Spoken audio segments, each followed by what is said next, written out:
Hello, everyone. Thank you so much for checking out this video here on Shows Style and Spirit. I am Ebony, of course. And as you can see from the title of this video, I'm going to be giving my commentary on a very recent episode interview that Carlos King did with YouTuber Sheridan Davis, where he talks about, being Black and gay and giving commentary in the reality TV space equals to being messy. Plus, he gives a very interesting combination of things that he thinks is ruining reality TV. And I definitely want to talk about these topics. So, before we get into his interview, I ask that you please hit the like button on this video. Then YouTube will recommend this video to more people who enjoy discussing love and marriage, Huntsville, and other subtopics of reality TV. And if you have not already done so, please subscribe to Shows Style and Spirit. I would definitely love to have you. And everything that I'm saying in this video is alleged and just my opinion. And the Copyright Act of 1976 says that my fair use commentary on these sound bites are allowed for criticism. All right. So again, the YouTuber's name is Sheridan Davis. She interviewed Carlos King on her YouTube channel. And I definitely felt like they had a pre-existing rapport because Carlos at one point was saying that, he is only human. Everyone makes mistakes. If he sees where he has made a mistake, he can definitely apologize. And, I'm paraphrasing. He says, Sheridan, you know me, I will definitely apologize. And towards the end of the interview, Sheridan thanked him for inviting her to the premiere party for Bold and Bougie. And she said that she texted her dad saying, I deserve to be here. That meant so much to me. So definitely they have some sort of rapport. I don't know if it's strictly her being a supporter of him, a raindrop, and perhaps he notices her comments on his content. I don't really know. But there's definitely a pre-existing rapport because I was really surprised that he would even do an interview. I haven't really known Carlos to be the interviewee.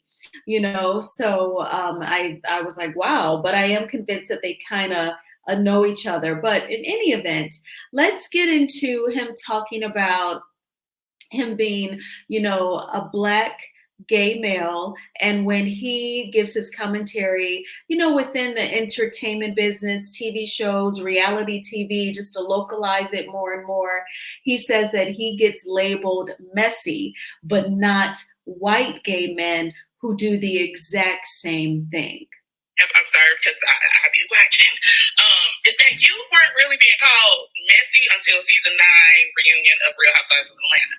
Now, a book has already cleared your name from that, so we don't have to go into it. But tell me how that makes you feel. Because I know there's something concerning your brand that people will call you messy or say doing Messy Monday is a conflict of interest. But they don't watch shows like Watch What Happens Live with no problem. I think Messy Monday is a conflict of interest. You ever think that? No. People are saying that. I still why?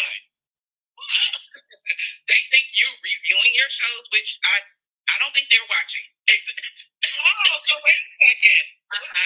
It used to be Carla doesn't focus on his shows. Carla talks about everyone else's shows but his. So now I talk about my shows and review it with Dr. Heavily. Now's a conflict of interest. What do y'all want? That's why. Oh, that's my first time hearing this. No, because again, and I do mean this. I really, in order for me to be who I am and continue to grow, I have to limit my access to certain things and certain people, right? Like I do a good job of like I put things out there and I go home, right? I let people watch, dissect, whatever. So I never heard that me doing Messy Monday is a conflict of interest when every other host can talk about their shows, interview people about it, and it's fine. But going back to your earlier question, yes, I'm gay and I'm Black. Let's have a real conversation. Yeah. The messy connotation goes to gay Black men. Period. Period. No one calls white gay men messy who do the same thing I do. Yeah. No, they are amazing and talented, we love them, and da, da, da. And they are. I'm those things as well. But I get called messy because of the community in which I create shows for. And it's one of those things that people love to throw at me without any hard facts. Zero facts, to be honest with you. It's all perception. It's all things that, again, we just talked earlier about, we now have exposed the fourth wall. We know there's producers. We know that the cast trip isn't paid by the talent. We know these things, right? Which is wonderful. Know that. So you know that the fourth wall is revealed, but you still want to sit up there and make it seem like he is orchestrating everything, and he has his favorites, and this person's here, and he made that happen, and he caused them to cheat. He followed that person. He didn't show that because he has he's biased. You know, it's all of these things that I pay no attention to because I answer to Carlos King. I don't answer to the other names y'all call me. Period. I love it. I love that. Okay, so Carlos, I want to just provide a little bit more perspective as to why, people call you messy and not any other reality TV show producers who happen to be gay and male, but they are white. I don't think that it is a racial thing. On shows like the Real Housewives franchises, we get to see some healthy or decent marriages, or even if the marriages are healthy for several years and then they end in divorce, we get to see a period where they were happy in raising their children, and we do not see a cast gang up on one person because the marriage is over and the husband is mad that he's lost his marriage. So he convinces everyone to turn against his ex-wife. We're not seeing that type of ish on the Bravo shows. People call OWN saying that it stands for the Oppressed Women's Network. I mean, people aren't coming up with such an acronym for Bravo. Even with the Real Housewives of Beverly Hills, we are seeing that Kyle and Mauricio, their marriage is crumbling. They may very well end up divorced, but for several years, we saw them raising their daughters together, shipping them off to college, the getting their ears pierced. I remember that we saw some healthy times, some healthy years in Kyle and Mauricio's marriage.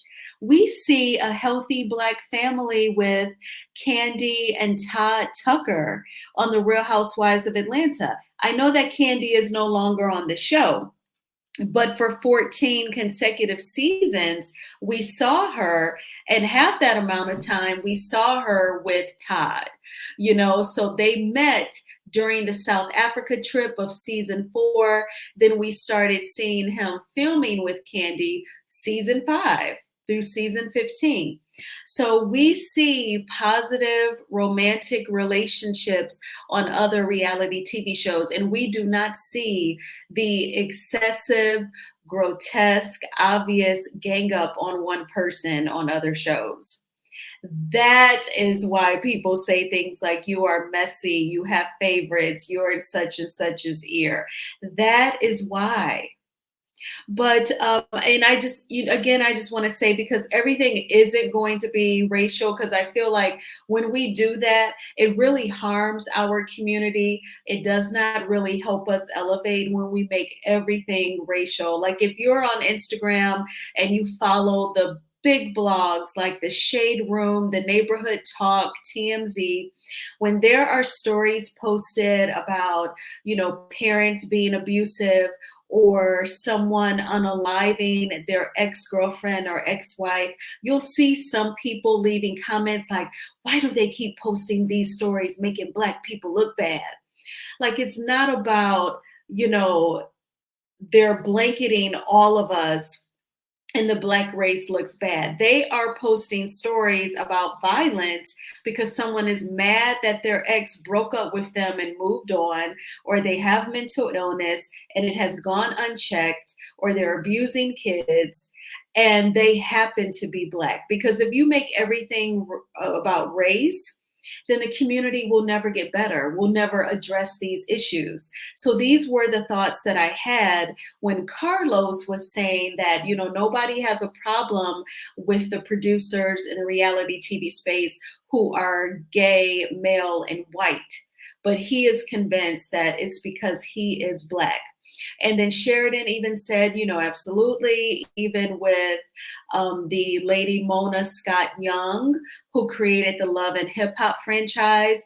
She said, people get mad at her and blame her for a bad edit.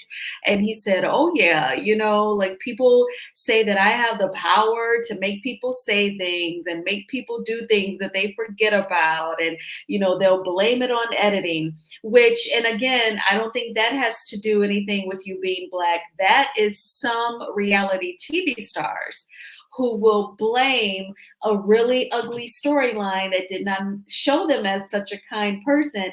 Some reality TV stars will blame it on editing. But that is their defense to try and explain their bad behavior. Now, I feel like for people, some viewers of the Love and Hip Hop show, they have tried to blame Mona Scott Young for the physical altercations, the drink throwing.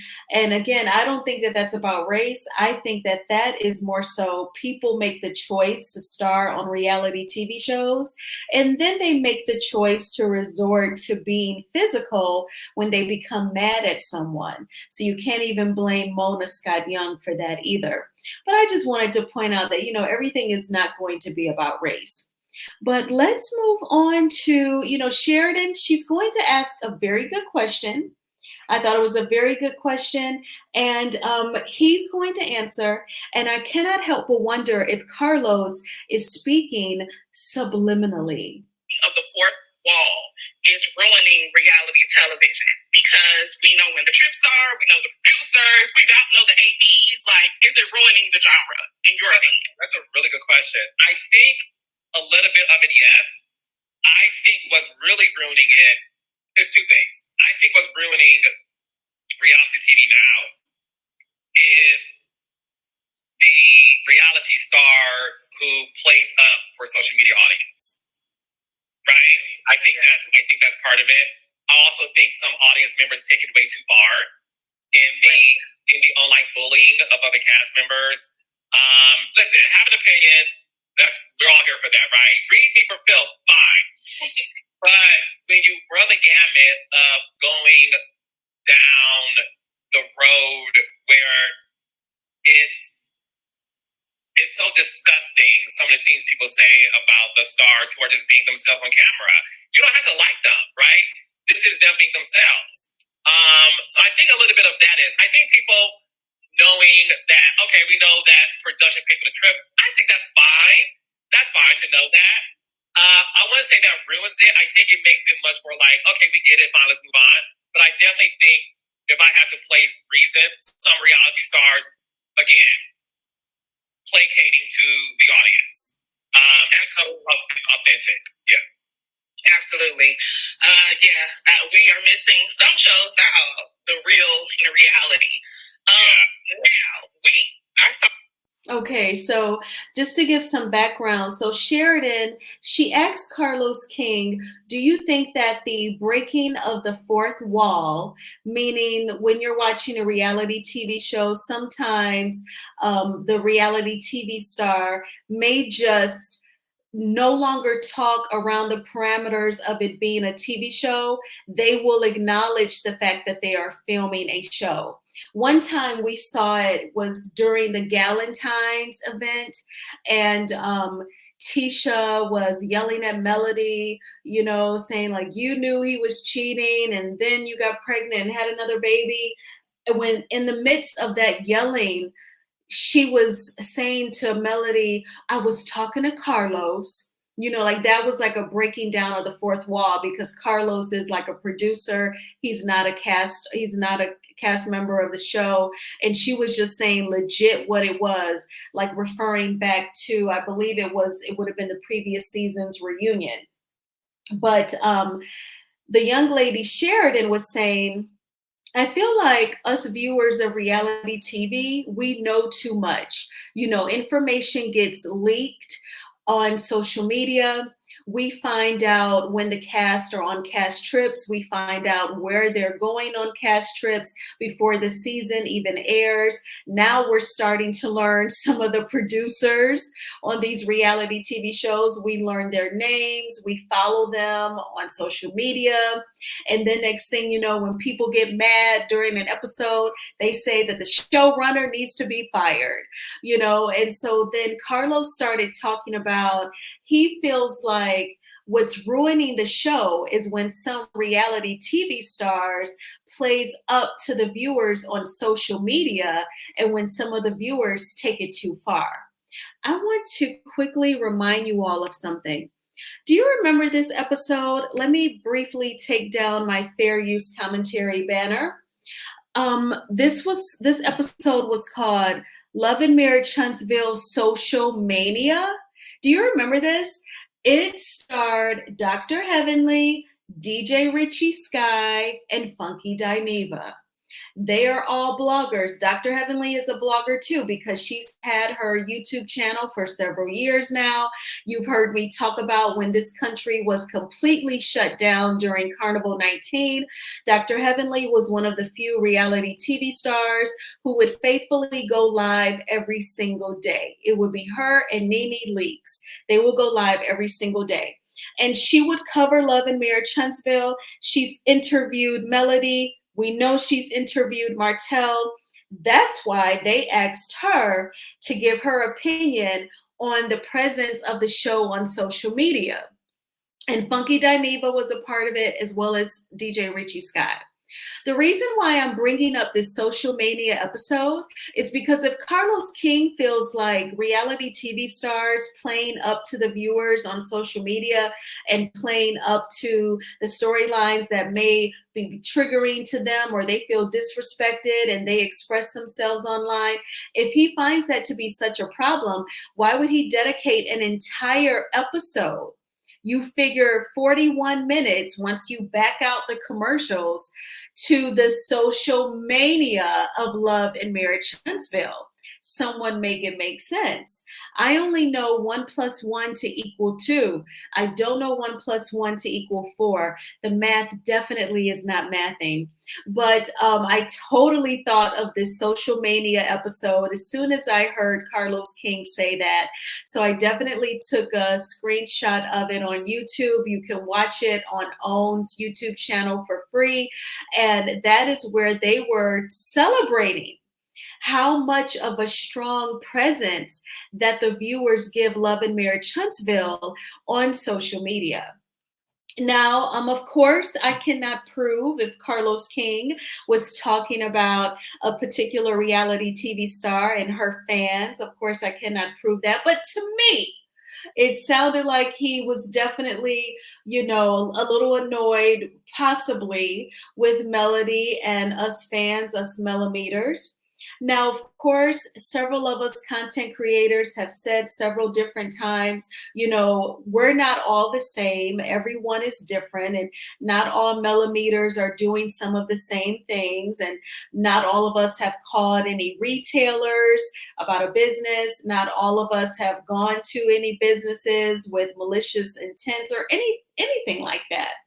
So, we cannot all be stereotyped or just, you just throw that blanket around all of us with the labels and the judgments, right? But I just kind of felt like, wow, that was interesting. But we all know that Melody is not just a reality TV star. She has a huge skincare line, and she is very good at promoting and marketing, very consistent and very creative. So she's going to always be on social media connecting with her fans because that's also how she alerts us of any sales or new products for the 7th Avenue skincare line. And I think it's quite normal to sometimes express yourself on social media. Melody is a millennial, and I mean, you have to give it out, get it out. One thing about our race is that if it comes to like trauma or anything that has hurt you, you know, we're always told to keep it within ourselves. You don't talk about it, keep it a secret. That's family business. It stays in the house. Use your in-house voice, you're out, all of that. We're all about, you know, keeping up this charade, you know? So I actually vent on social media as well, you know. So I totally get it. I feel a connection with Melody and Miss Van. So you know, I couldn't help but wonder. So I just thought that was so interesting, but he definitely felt comfortable to speak his mind. I definitely feel like there was some sort of pre-existing rapport, but Sheridan S. Davis, she seems like a very nice young lady, articulate. She is definitely spiritual. And at the end of, towards the end of the interview, she talked about her own journey with abstaining for marriage. So I thought that that was really dope. And definitely, if you want to check out the interview in its totality, definitely go to her page, Sheridan S. Davis. But what did you all think about her interview with Carlos King? Do you think he was talking about Melody and the Millimeters? And do you think him being labeled as messy has anything to do with his race or his orientation? I hope that you all had a magnificent Monday and certainly not a manic Monday. It was definitely busy. I'm glad that it's over. And yeah, I'm already, you know, ready for the weekend, but I am going to push through. All right. Well, I thank you all so much for checking out this video. I hope you have a terrific Tuesday. Don't be anxious about the heavy workload or traffic. Just breathe. Do what you have to do to have a smooth Monday. Try not to snooze your alarm so that you don't have to rush. And I will talk with you soon. Bye.